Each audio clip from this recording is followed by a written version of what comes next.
Assalomu alaykum va rahmatullohi va barakatuh. Hurmatli kanalimiz kuzatuvchilari, mana bugun 6-yanvar kuni Andijon Chidda yo'nalishi orqali parvoz qiladigan ziyoratchilarimiz ketish oldidan majlis bo'lib o'tyapti. Ziyoratchilarimiz uchun musulmonlar idorasidan belgilangan 50 boshi birga hamrohlik qilib safar qiladi. O'tgan odam shu yerdan donni pulga oladi yoki cho'ntagidan don chiqarib kattalarga don berib ketadi. Olim yigitlar shu yerga kelganda cho'ntagidan noni bor ekan, nonni chiqarib Bizni tanlagan Ixlos Travel'ni ziyoratchilarni safarlar bexatar bo'lishini so'rab qolamiz. Olim yigit ichi dars ketibdi, yoniga kelib, o'g'lim qorning ochmi desa, ha, qornim ochdi. Isming nima desa, ismim Muhammad. Olim yigit yana ham ta'sirlangan, Madina Munavvarada o'sadi. Muhammad ismli yigit shunday ko'p zamonda och ekanda, ota-onaga yo'qmi bo'ladi desa, ota-onam bor, lekin biz ko'p oilada ko'p farzandmiz. Ota-onam bizni boqqani shu doim yetmaydi. Shu yerdan rizqim keldi. Yur o'g'lim debdi, men seni bir tushlik bilan mehmon qilib, olib kelib, oila dasturxonlarni soldirib, oshxonada mehmon qildirib, xaridorlarni yetishib ketishdi. Qanday o'qib kelsa, yana o'sha holat, o'sha yigit o'shada yana nomlar kelib, kim buni bersa yer yurtgan, bir Muhammad o'g'lim bunga hech taomil qilamiz. Qo'yinki 2 kun, 3 kun bo'lgan, 2 kun, 3 kun davomida har kuni 3 mahal xarid bolani qornini boqarkan olim. Qaytish arafasi bo'lib qolgan, Madinada o'zi ziyorat oxiriga yetib qolgan. Muhammadni chaqirgan. Muhammad o'g'lim, endi meni safarim qarib qoldi. Bugun men Madina Munavvaradan chiqdim. Xohlasang, men seni olib ketaman. Men pokistonlik bir olim yigitman. Uyim 2-3 etaj, 2 qavat. Uyimda xohlagan taomini tayyorlab beruvchi xizmatchilar bor. Bizga borsang, chiroyli liboslarni xilma-xilini olib beraman.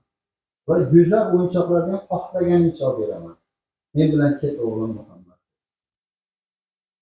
Desa, yigit savol beribdi. 103 to'rtdan iborat. Shundaymi? Shunday. Xohlagan mahallamda xohlagan taom yeyman. Shundaymi? Shunday. Xilma-xil o'yinchoqlar olib berasiz. To'g'rimi? To'g'ri olib beraman. Aytingchi deb, uyda Muhammad alayhissalom bormi? Yo'q bolam dedi. Meni uyimda Rasululloh yo'q, shuning uchun men Madina Munavvaraga kelaman desa, yo'q, Rasululloh desa hech qayerga ketmayman.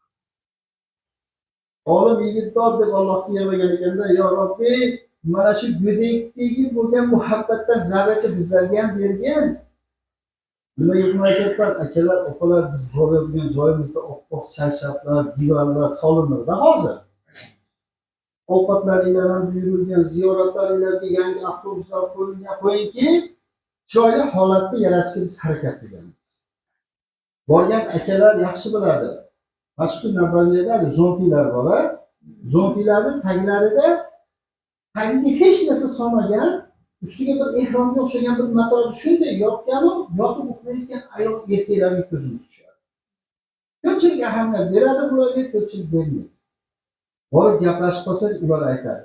Men biletimni olganman, viza olganman xolos deydi. Mehmonxona olmagan ular Madina Munavvarada turish uchun. Qaysi mehmonxonada turamiz, nima ovqat berasiz, joylari qanaqa deb so'ramagan ular. Ular kelib, mana shu yerda kaftida shu o'xshagan kaftda toshda yotibdi-da.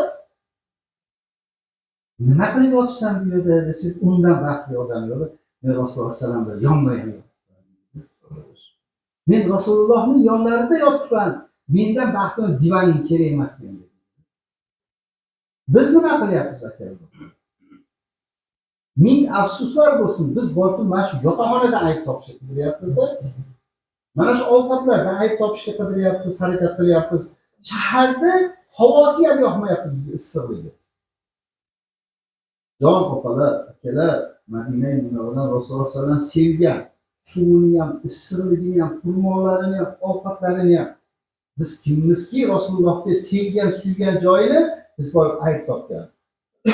O'zimizga savol beraylik.